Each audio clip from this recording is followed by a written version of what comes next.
Hello and welcome to LMU Community TV News. We hope you have had a great week. I'm Ashley Collingsworth. Thank you for joining us. Claiborne County held their state primary and county general election on Thursday, August 4th. Polling places opened at 8 o'clock that morning and then closed at 8 o'clock that night. The Central Absentee Counting Board convened at 4 o'clock at the Claiborne County Election Commission office to conduct the business of the general election results. In the state Republican primary, United States House of Representatives, 2nd Congressional District, John J. Duncan received 3,136 votes.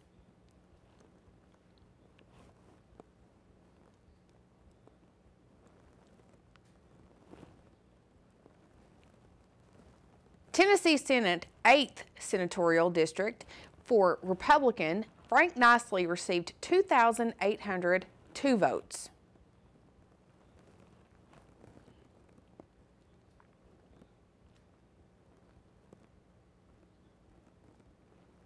In Claiborne County for the Tennessee House of Representatives in the 35th District, James Acuff of Washburn received 1,137 votes, and Jerry Sexton of Bean Station received 2,334 votes.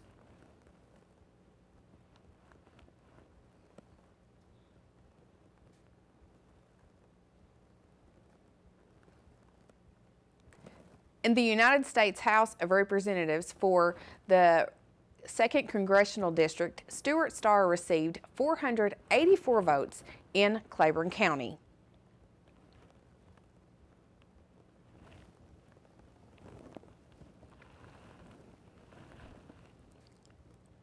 There were no candidates qualified in the Tennessee Senate 8th Senatorial District or in the Tennessee House of Representatives 35th District in the Democratic Party.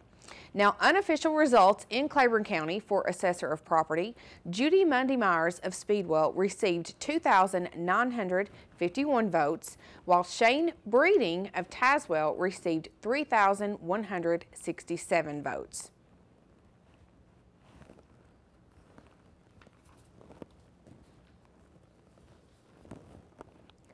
For Road Superintendent in Claiborne County, Bill Keck of New Tazewell received 1,469 votes.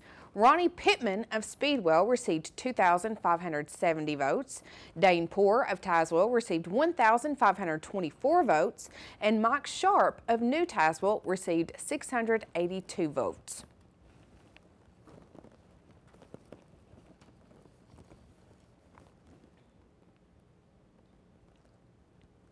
In the local school board elections, for the school board district in District 1, Shane K. Bunch received 519 votes, Elizabeth Fugit received 225 votes, and Charlie Shell received 217 votes.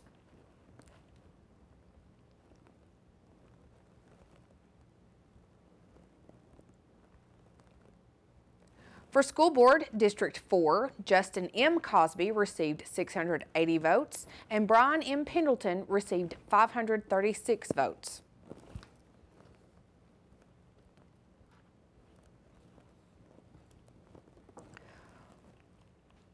For School Board District 7, Wade Breeding received 371 votes, Larry Butch Jones received 42, and Sam Owens received 357 votes.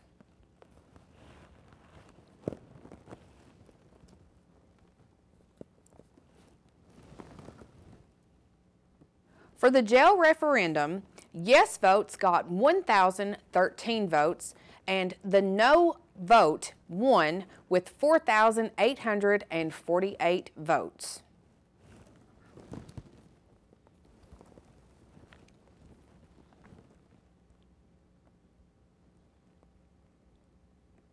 The Lincoln Memorial University College of Osteopathic Medicine Physician's Assistant Class of 2016 is leaving a special mark on the campus of Lincoln Memorial University. To find out what that is, keep it right here on LMU Community TV News. College. It can seem a million miles away. But what if you could get help with your tuition expenses? Get help filling out all those applications and finding a major that fits. All of a sudden, the impossible becomes possible. Visit collegefortn.org today. College. You can get there from here. I already knew that I was going to go to college, from a young age. I definitely want to major in political science. After that, I'm going to get my law degree. Then I'm going to come back to Detroit, boost the economy, become the mayor or something, try to make the situation better for other people. I feel like I owe it to the city. I'm determined. It's gonna happen. My name is Justin, and I am your dividend.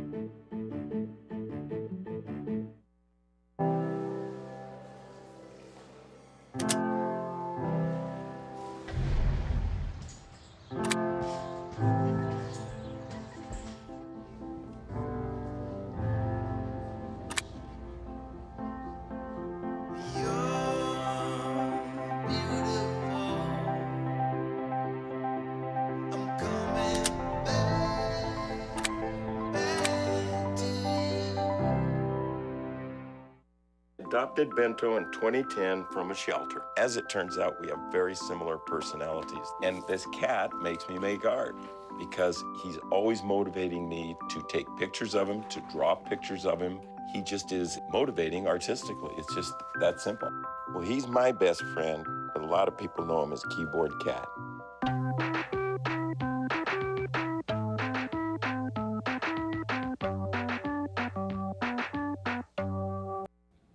Earlier this week, the Physician's Assistant class of 2016 of the Lincoln Memorial University of Buss College of Osteopathic Medicine made a special dedication right here on the university campus.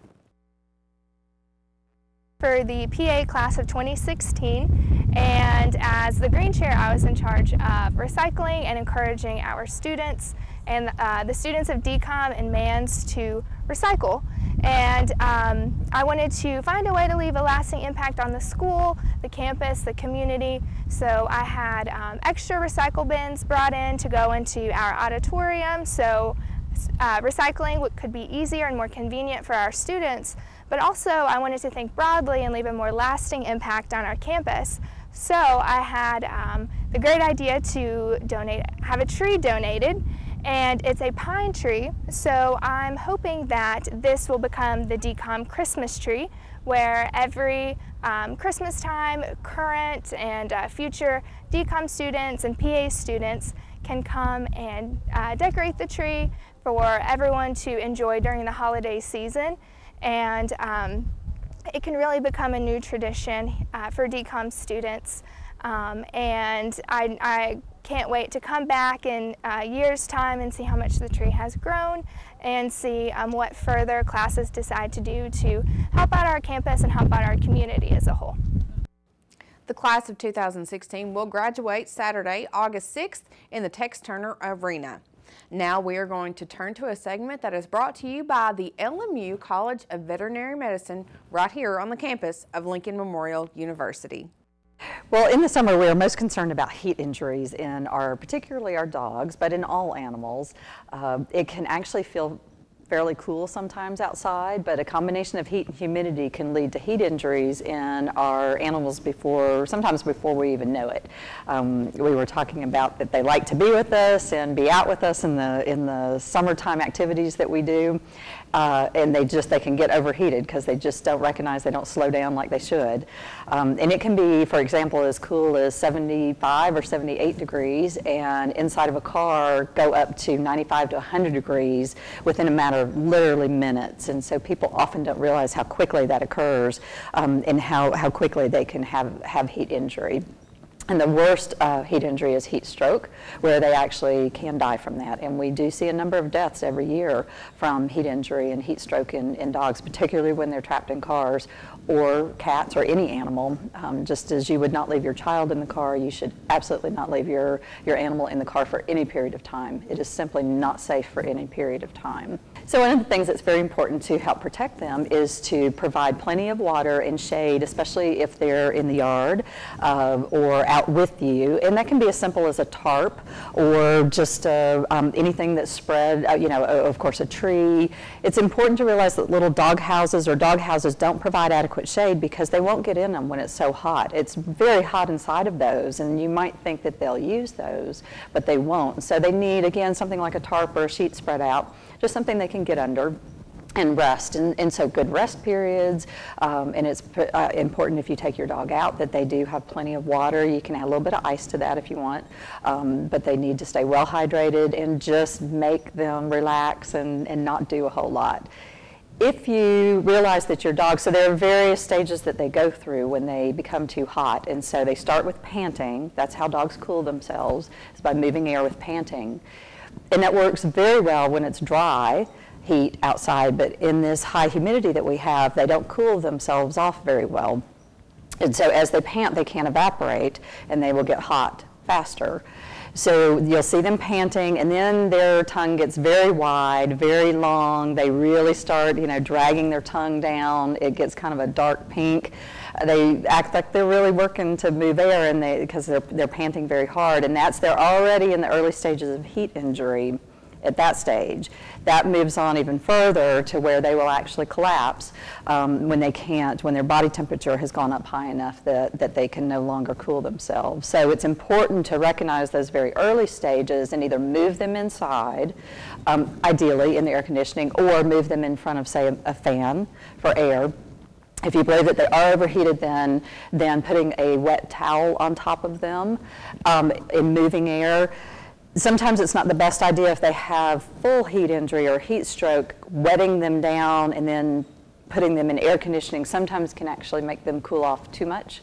So putting wet towels that you can lift away and putting them in moving air is a good way to help to start to cool them. But again, early is very important instead of waiting until, of course, once they collapse, they often don't make it at that point.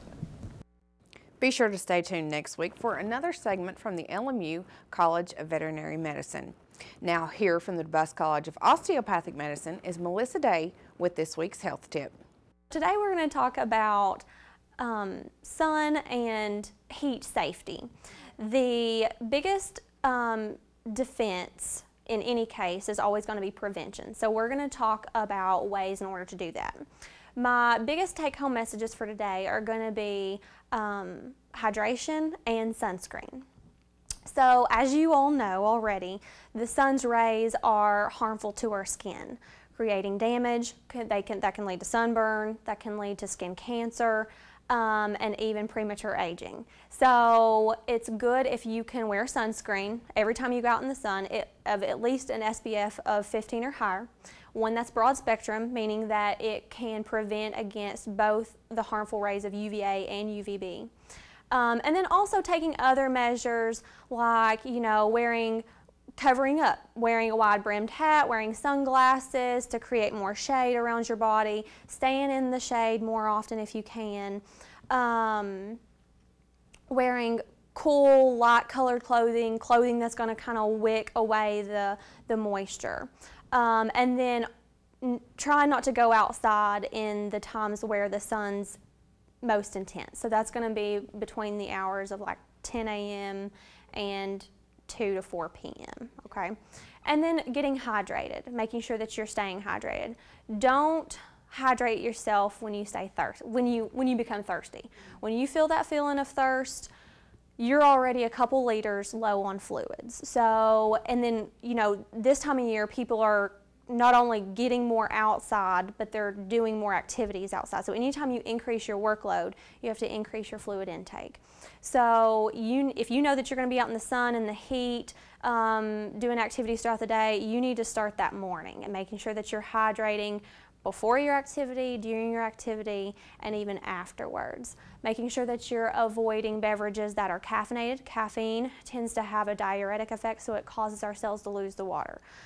Making sure you're avoiding beverages like carbonated beverages. Those are going to give you this false sense of fullness. And then any really sugary drinks can also kind of prevent the water that we're trying to absorb. Again, if you're doing more activities in the heat, in the sun, You want to just kind of take it easy. If you need to take more breaks, take more breaks. Try to get in the shade as much as possible, and then avoiding the most intense times. So getting out more in the early hours or in the late evening. Also, you know, if you don't have air conditioning in your home, using box fans, using a handheld fan. It's even been said that if you go to a place with air conditioning, like a store or the library, when you get back out in the heat, then you stay cooler for longer. And then who's more at risk for heat-related illness?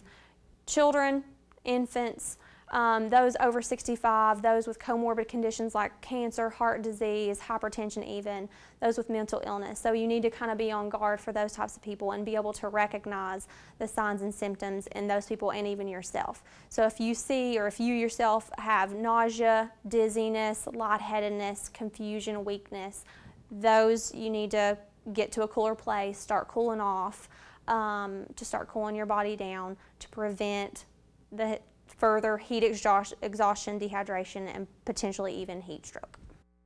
Coming up after the break, Adam Haley has your sports update from around the campus and throughout the community. So keep it right here on LMU Community TV News.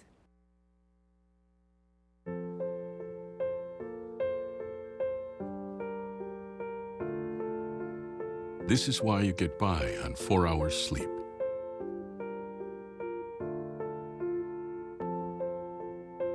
Why you took a second job. This is why you taught yourself how to fix the plumbing and spend hours juggling the bills.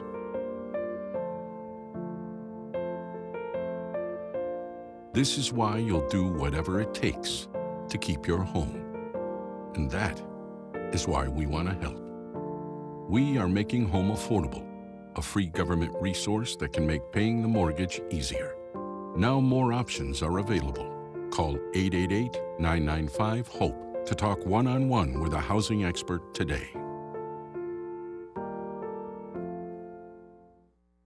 It's me, Artie. Come see what I collected from the Creative Galaxy in my idea box. Transform your world. Will you help me make art? Each one of our journeys keeps us young. Before you throw it away, Hey, I have an idea. think outside the box. We'll never get older. Each one Go be amazing! Give your cardboard box another life. Recycle. I'm Anne. I'm a scientist. Recycling takes a team. Why don't you let me And me. help you out? Everyone plays a part. Don't trash I love taking stuff apart and building new things out of it. what could be treasure. Pal's my most advanced android. This is awesome.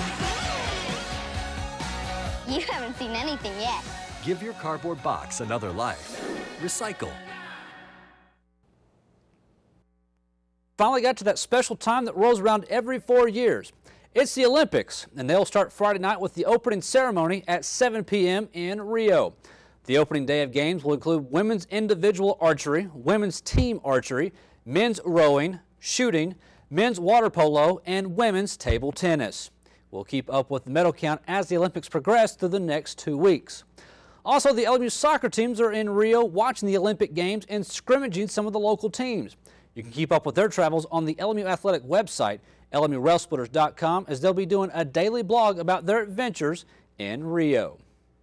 The South Atlantic Conference announced earlier in the week their preseason football poll, and the 15th-ranked Catawba College Indians were selected to win the South Atlantic Conference. The defending conference champions took first by only 2 points over Carson Newman. Both teams got 3 first-place votes. The Eagles are coming off a year in which their offense averaged 43 points per game, which put them near the top in the nation. Newberry took the other 2 first-place votes and was selected to finish third, followed by Mars Hill, Wingate, Lenore-Ryan, Tusculum, and Brevard. The season will kick off on Thursday, September 1st, as Brevard, Carson Newman, Tusculum, and Mars Hill will all be in action. The preseason soccer, volleyball, and cross-country polls should be released in the upcoming weeks. The NFL preseason will begin this weekend with the annual Hall of Fame game in Canton, Ohio. The The Green Bay Packers will face the Indianapolis Colts in a game in which most of the backups will get a lot of playing time. The game will mark the end of the Hall of Fame festivities that will see Brett Favre, Marvin Harrison, Tony Dungy, Kevin Green, Orlando Pace, Eddie DeBartolo, Kenny Stabler, and Dick Stanfield. The full slate of preseason games will begin on Thursday with 6 games that will include the previous Super Bowl champ, Denver Broncos.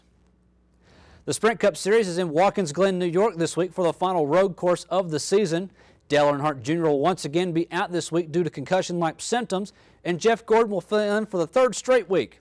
It'll be Gordon's 800th career start, which will put him only 9 races behind Darrell Waltrip for 8th all-time. Not only will all eyes be on Gordon and the favorites for the win, all eyes will be on last week's winner, rookie Chris Buescher, as he looks to gain 6 points over David Reagan, which would put him in 30th and makes him eligible for the upcoming chase. The Tennessee Smokies are back at home this weekend as they'll play host to the Montgomery Biscuits. The Smokies have started the calendar month of August on a 4-game winning streak and will enter Friday's game only 6 games off of the Southern League North Division leader Jackson Generals. Friday, Saturday, Monday, and Tuesday's game will start at 7:05, while Sunday's game will begin at 5:05. Friday's promotion will be College Fair Night and Olympics Night, and Saturday will be Harry Potter Night as well as Mother-Son Date Night. For more information or to get tickets, you can log on to SmokiesBaseball.com. And finally, we want to remind you that all of this month we are running classic high school football games as a countdown toward this season. On Saturday, we are running the 2007 Pigeon Forge at Claiborne game at 1 p.m.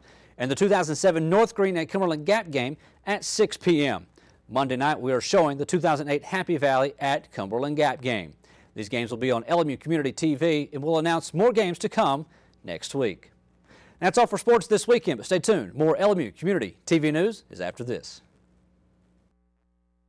It's not always easy being a dad. Do you have panda asthma too? Does that run in the family? This is the home of the most priceless kung fu artifacts. But when you make an effort... Dad, we're not supposed to touch anything. Oh, sorry. Go long, son! It's always worth it. Whoa! Faster! The smallest moments can have the biggest impact on a child's life. Take time to be a dad today. I am gonna get you. I'm gonna get you. Call 877-4DAD-411 or visit fatherhood.gov to learn more.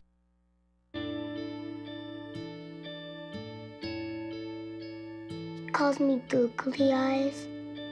You know you're beautiful, right? You know that? Even you're beautiful. I got bullied for wearing glasses. Share if you're against bullying. We put it out there, just took off. 3 million people have shared this post.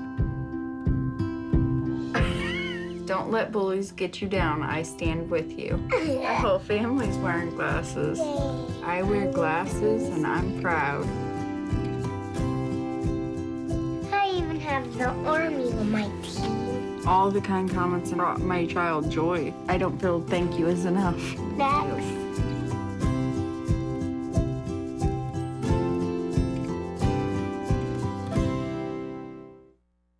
There's one thing you can never have sex without. It's not something you buy. Or something you take. In fact, there's only one way to get it.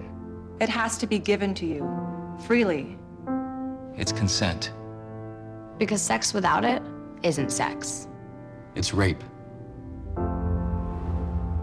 Consent. If you don't get it, you don't get it. It's on us to stop sexual assault. Learn how and take the pledge at itsonus.org. And that is going to do it for this week's LMU Community TV News. Thank you for joining us today. We will see you on Monday. For everyone here at LMU Community TV, I'm Ashley Collingsworth. Have a great weekend.